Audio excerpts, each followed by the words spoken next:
Hey, Rawbush here. Just want to give you guys an update. It's been a while since I've been in the garage working with the camera and so forth. But still been working on this free energy generator. Had it working a couple times on and off. Nothing repeatable per se, but there was definitely times when it ran for 3 hours and gained almost a full volt on the battery. And amazing stuff of that sort. But it eventually kind of just stopped working for some reason. And I've been fiddle farting with it, but basically I think what I've got is just a machine that wore out. It was never really balanced. It was made with some common hand tools, and you can possibly hear that slop in all the bearings. What I want to do is scavenge some decent parts off of here that I've made and so forth, mainly the flywheel too, and start with a different one that's maybe a little even more sturdier than this one. Just take some of the knowledge and experience gained from this model and build it on something better. The first thing we're going to do is get rid of the amp eating electric motor with a steel core.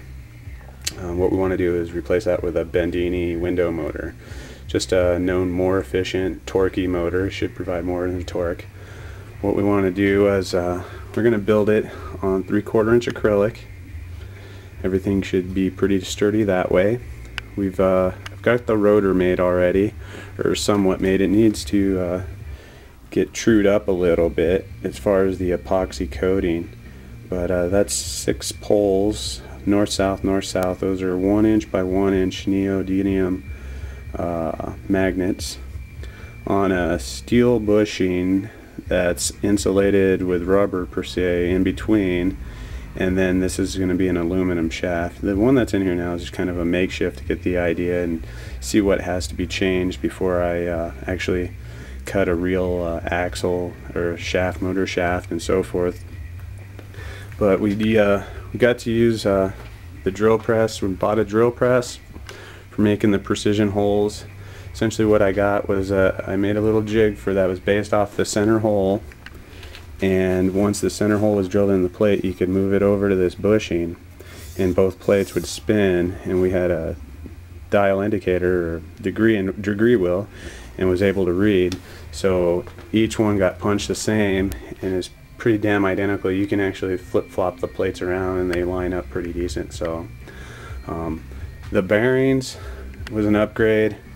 I found some ceramic hybrids online. These are actually for skateboards, made by VXB, but these are actually a zirconia ball and a steel cage. Way less reduced friction right out of the box, man. They just hum. I've done this little test with it. I've actually had a shoestring and wound it up and pull started it. This thing spun for over 6 minutes, so there is a slight imbalance in the shaft, or bent. It kind of popped out of the lathe when the live center froze up, kind of bent it a little. So actually what happened is, spinning it that fast so many times, I've actually wiped out one bearing already. But I've got 8 of them. They're only like 20 bucks for a ceramic bearing, so if you guys want a cheap bearing that replaceable in ceramic, and also once it's even drilled the 22 millimeter hole for the bearing itself, you can always upgrade to a full ceramic for, I think, 40 to 60 bucks each. But I don't know, if I find it necessary, I can always upgrade. It's designed to kind of break apart relatively easy. These are aluminum spacer rods with some grommets. They'll actually serve as the mounts for the coils. When we start making the coils, it'll make more sense there. But got the drill press, so we can able to do some real good drilling and precision alignment per se with plate by plate, getting rid of the Makita drill.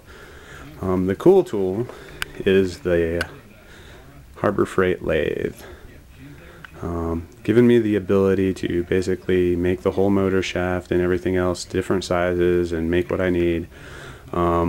In the past, working on the first one, I've been to the machine shop and got quotes to have aluminum bushings made, and I've been quoted anywhere between 80 bucks to 200, and ended up, trying to make things work with other stuff and getting by.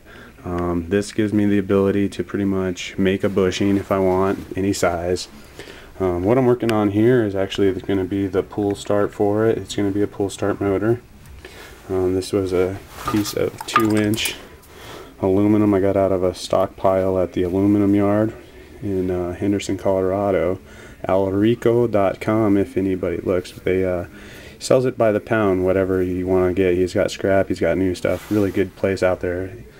But started milling it down as a cone to be a cone start, and I think with the back half here we'll mill that down to the diameter of the flywheel on the old machine, so we can right now it's actually adapted with a socket, like a 1-inch 3/8 drive socket. The 3/8 fits through the 3/8 rod, and the 1-inch socket actually was JB welded into the hole, so we can make a bushing now and incorporate that right on the rod.